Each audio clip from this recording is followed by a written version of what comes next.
party. And Yossi, what did you make of Prime Minister Netanyahu's speech, which in some ways was less, though he certainly spoke and paid tribute to Yitzhak Rabin, we must note, but in some ways was equally as much about himself and perhaps his political camp?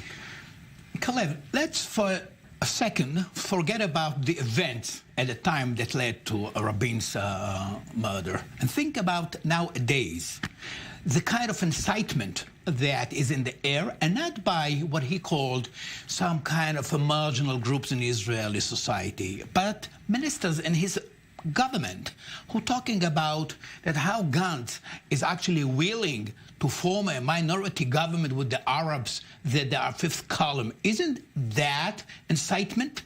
So the incitement we're actually seeing nowadays. Now, Netanyahu actually he's paved his way to the top, to the position of prime minister by using incitement all the way through.